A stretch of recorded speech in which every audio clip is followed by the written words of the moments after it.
अगर आपको बिल्कुल भी कंप्यूटर चलाना नहीं आता और आप शुरू से स्टार्टिंग से कंप्यूटर सीखना चाहते हैं तो आपको इस वीडियो लास्ट तक देखें। चलिए स्टार्ट करते हैं। कंप्यूटर क्लास डे 3 में आपका स्वागत है। पिछली 2 क्लासेस में आप बेसिक कंप्यूटर स्किल्स सीख रहे थे, लेकिन इस क्लास से हम कंप्यूटर के थोड़े एडवांस टास्क आपको परफॉर्म करना सिखाएंगे। कंप्यूटर ट्रेनिंग कोर्स की इस क्लास में हम आपको कंप्यूटर में फाइल्स और फोल्डर्स को मैनेज और ऑर्गेनाइज करना सिखाएंगे। ये बेहद ही महत्वपूर्ण स्किल है जिन्हें आपको कंप्यूटर में डेली परफॉर्म करना पड़ता है। तो वीडियो में आगे आप विभिन्न टास्क परफॉर्म करना सीखेंगे, जैसे फाइल्स और फोल्डर्स को ओपन करना, न्यू फोल्डर क्रिएट करना, फाइल्स और फोल्डर्स को एक जगह से दूसरी जगह मूव करना, फाइल्स और फोल्डर्स को डिलीट करना, फाइल्स और फोल्डर्स का नाम बदलना, किसी फाइल और फोल्डर को सर्च करना। इसके अलावा और भी बहुत कुछ आप इस वीडियो में सीखने वाले हैं। तो चलिए आपके कीमती समय को बचाते हुए वीडियो में आगे बढ़ते हैं और कंप्यूटर में फाइल्स को मैनेज और ऑर्गेनाइज और ऑर्गेनाइज करने के लिए फाइल एक्सप्लोरर का यूज किया जाता है। पिछले विंडोज वर्जन में हम इसे विंडोज एक्सप्लोरर के नाम से जानते थे। फाइल एक्सप्लोरर ओपन करने के लिए डेस्कटॉप में दिस पीसी पर क्लिक करें, या फिर इसकी जगह अगर माई कंप्यूटर शो हो रहा है तो वो भी एक ही बात है।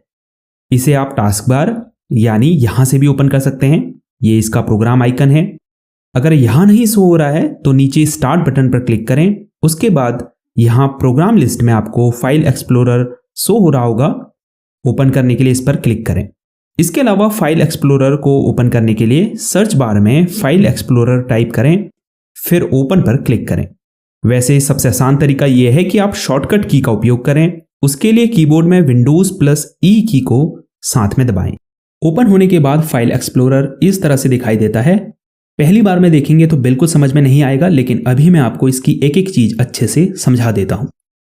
लेफ्ट साइड में सबसे ऊपर ये जो एरिया आपको दिखाई दे रहा है, इसे टूल बार कहते हैं। इस छोटे से डाउन एरो पर अगर आप क्लिक करेंगे तो आप इस टूल बार को कस्टमाइज कर पाएंगे। जैसे अनडू, रीडू, डिलीट और अन्य बटन को आप यहां ऐड और रिमूव कर सकते हैं।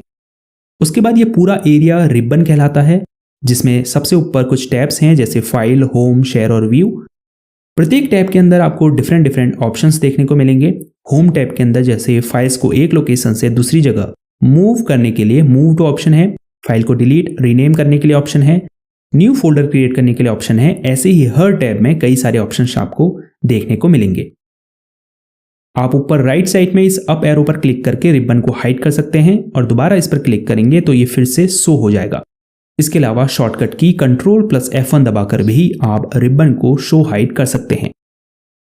ये बैक बटन है जिससे आप पेजेस में पीछे जाते हैं। जैसे मैं दिस पीसी पर अगर क्लिक करूं, फिर OS में क्लिक करूं, फिर ड्राइवर के फोल्डर को खोलूं तो मैं बैक बटन से पीछे के पेजेस में वापस जा सकता हूं। ये फॉरवर्ड बटन है आगे जाने के लिए। जैसे मैं पेजेस में पीछे आ गया हूं तो वापस आगे जाने के लिए फॉरवर्ड बटन दबाना होगा।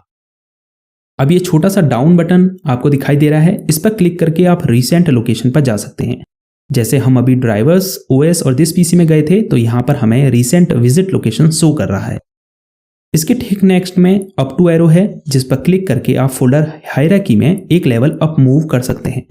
जैसे मैं यहां चला जाता हूं, ठीक है। अब जैसे ही मैं अप टू एरो को दबाऊंगा तो मैं फोल्डर हायरार्की में एक लेवल ऊपर जाऊंगा। इससे आप ये भी पता कर सकते हैं कि जो फाइल आपने ओपन की है वो किस फोल्डर के अंदर है और वो फोल्डर किस फोल्डर के अंदर है। हालांकि आप एड्रेस बार से भी ये काम कर सकते हैं। जैसे मुझे पीछे के फोल्डर्स में जाना है तो मैं क्रोम पर क्लिक कर सकता हूं, या गूगल में क्लिक कर सकता हूं, या बिल्कुल पीछे जाने के लिए दिस पीसी पर क्लिक कर सकता हूं। अप टू और बैक एरो का यूज कुछ सिमिलर है, बट बैक एरो का यूज आप तभी कर पाएंगे जब आप पेजेस में आगे आए होंगे। जबकि कितने भी सब फोल्डर्स अंदर की फाइल को आपने ओपन किया हो, आप अप टू एरो का यूज करके फोल्डर हायरार्की में ऊपर की तरफ मूव कर पाएंगे। ये एड्रेस बार है, यहां आपको इस फोल्डर का पूरा पाथ शो होता है, या कह सकते हैं एड्रेस शो होता है। इससे पता चलता है कि ये फाइल या फोल्डर फाइल एक्सप्लोरर में कहां सेव है। इसके ठीक बगल में रिफ्रेश बटन है, जिससे आप इस करंटली ओपन फोल्डर को रिफ्रेश कर सकते हैं। ये लास्ट में सर्च बार है, जिससे मैं इस फोल्डर के अंदर मौजूद फाइल्स को सर्च कर सकता हूं, या फिर अगर मैं दिस पीसी में होता तो मैं उसके अंदर किसी भी फाइल को सर्च कर सकता हूं। जैसे मैं टाइप करता हूं ड्राइवर्स और फिर इस एरो पर क्लिक करता हूं तो आप देख सकते हैं ड्राइवर्स से रिलेटेड फोल्डर्स यहां शो हो रहे हैं। अब मैं इस पर क्लिक करके सीधे इस फोल्डर को ओपन कर सकता हूं। तो बेसिकली इससे मेरा टाइम बचता है। ठीक है, तो अब चलते हैं बाएं तरफ यानी लेफ्ट साइड। यह है नेविगेशन पैन। जिसमें कई मेन फोल्डर्स और आपकी ड्राइव्स शो होती हैं, जैसे सी ड्राइव, वन ड्राइव। ऐसे ही क्विक एक्सेस सेक्शन शो हो रहा है। अगर आपको क्विक एक्सेस सेक्शन के अंदर सेव्ड फोल्डर्स या फाइल्स को ओपन करना है तो या तो आप इस पर क्लिक कीजिए या फिर इसके आगे ये जो राइट एरो है इस पर क्लिक कीजिए। अंदर सेव्ड सभी फाइल्स और फोल्डर्स आपको शो होने लगेंगे। वापस इस एरो पर क्लिक कीजिए, ये कोलैप्स हो जाएगा। अब ये कंटेंट एरिया है जहां फाइल्स और फोल्डर्स की लिस्ट आपको शो होती है। तो चलिए अब देखते हैं कि अगर आपको इन फाइल्स और फोल्डर्स का व्यू चेंज करना है तो कैसे करेंगे। फॉर एग्जाम्पल, इन फाइल्स और फोल्डर्स के आइकन्स छोटे हैं, आप इनको बड़ा करके देखना चाहते हैं तो कैसे करेंगे। सबसे पहले यहां ऊपर व्यू टैब पर क्लिक करेंगे, फिर लेआउट ग्रुप के अंदर आपको एक्स्ट्रा लार्ज आइकन और मीडियम आइकन वगैरह ऑप्शंस दिख रहे होंगे। जो भी आपको पसंद हो उस पर क्लिक कर दीजिए। आप माउस कर्सर को इन ऑप्शंस के ऊपर ले जाकर देख सकते हैं कि अगर आप किसी पर्टिकुलर ऑप्शन पर क्लिक करेंगे तो फाइल्स आइकन किस तरह से शो होंगे। इसके अलावा आप फाइल्स को शॉर्ट भी कर सकते हैं। जैसे आप व्यू टैब के अंदर ही करंट व्यू ग्रुप्स में शॉर्ट बाय ऑप्शन पर क्लिक करेंगे तो आपको कई सारे अन्य ऑप्शंस देखने को मिलेंगे। जैसे अगर आपको सबसे बड़ी साइज की फाइल्स को लिस्ट में पहले शो करना है तो साइज पर क्लिक करें, तो आप यहां देख सकते हैं बड़ी साइज की फाइल सबसे पहले शो हो रही है और फिर उससे छोटी और फिर उससे छोटी। तो ऐसे ही आप टाइप, नेम, डेट के बेस पर फाइल्स को शॉर्ट कर सकते हैं। अगर किसी फाइल या फोल्डर को ओपन करना है तो उसके ऊपर माउस से डबल क्लिक करेंगे या फिर माउस कर्सर को उसके ऊपर ले जाकर राइट क्लिक दबाएंगे, फिर ओपन पर क्लिक करेंगे। अगर एक न्यू फोल्डर क्रिएट करना है तो कैसे करेंगे। जैसे मुझे यहां डेस्कटॉप के अंदर एक फोल्डर क्रिएट करना है तो मैं सबसे ऊपर जाऊंगा टूल बार में, फिर इस फोल्डर आइकन पर क्लिक करूंगा। आप देख सकते हैं फोल्डर क्रिएट हो चुका है। अब मैं इसको कोई नाम दूंगा, इजी टेक क्लास, फिर एंटर दबा दूंगा। इसके अलावा आप कीबोर्ड में Ctrl+Shift+N शॉर्टकट की दबाकर भी एक न्यू फोल्डर क्रिएट कर सकते हैं। अब अगर मुझे इस फोल्डर को यहां से दूसरी लोकेशन पर मूव करना है, फॉर एग्जांपल डॉक्यूमेंट में मूव करना है, तो हम क्या करेंगे, इस फाइल को सेलेक्ट करेंगे, फिर होम टैब के अंदर कॉपी ऑप्शन पर क्लिक करेंगे। हालांकि आप इसके लिए सेलेक्ट करने के बाद सीधे Ctrl+C दबा सकते हैं, फाइल कॉपी हो जाएगी।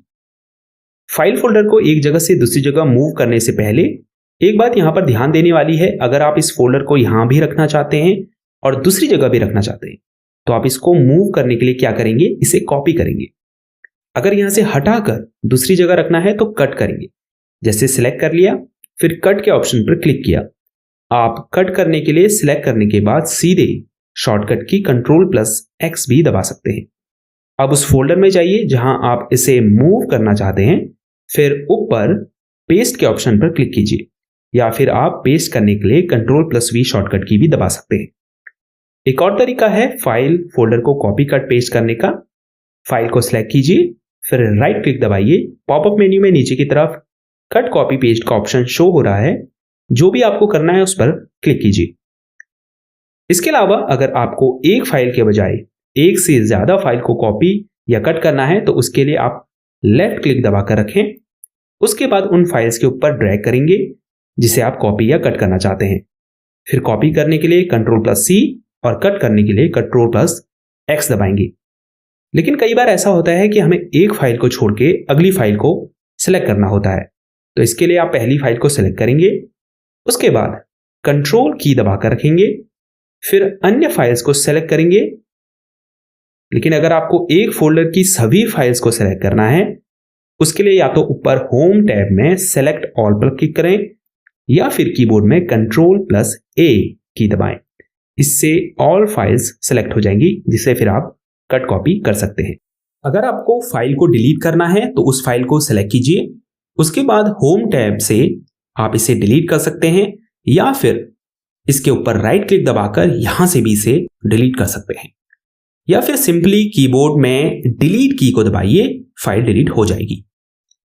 अब अगर आपको किसी फाइल या फोल्डर का नेम चेंज करना है तो आप क्या करेंगे, सबसे पहले फाइल को सेलेक्ट करेंगे, फिर होम टैब के अंदर रीनेम ऑप्शन पर क्लिक करेंगे या फिर इसके ऊपर राइट क्लिक करेंगे और पॉपअप मेन्यू में नीचे की तरफ शो हो रहे रीनेम के ऑप्शन पर क्लिक करेंगे। इसके अलावा कीबोर्ड में F2 की दबाकर भी आप इस फाइल को रीनेम कर सकते हैं। एक और इजी तरीका है, फाइल को सेलेक्ट कीजिए, उसके बाद इसके ऊपर माउस कर्सर को रखकर 2-3 सेकंड तक लेफ्ट क्लिक को दबाए रखें, फिर छोड़ें। अब फाइल नेम टाइप करें और एंटर दबा दें। फाइल एक्सप्लोरर में आप अपनी इंस्टॉल्ड ड्राइव्स को भी देख सकते हैं। इसके लिए नेविगेशन पैन में दिस पीसी पर क्लिक करें। यहां आप देख सकते हैं डिवाइसेस एंड ड्राइव्स में एक ड्राइव शो हो रही है, ये सी ड्राइव है। यही वो प्राइमरी लोकेशन है आपके कंप्यूटर में जहां आपकी सभी फाइल्स स्टोर होती है। इसके अलावा अगर आपने कोई एक्सटर्नल ड्राइव जैसे पेन ड्राइव या डीवीडी को कंप्यूटर से कनेक्ट किया होगा तो वो भी आपको यहां शो होंगी। यहां सिर्फ एक ड्राइव इसीलिए शो हो रही है क्योंकि ये एक नया पीसी है और हमने इसमें अभी पार्टीशन क्रिएट नहीं किए हैं। हो सकता है आपके कंप्यूटर में 2 या उससे अधिक ड्राइव आपको शो करे।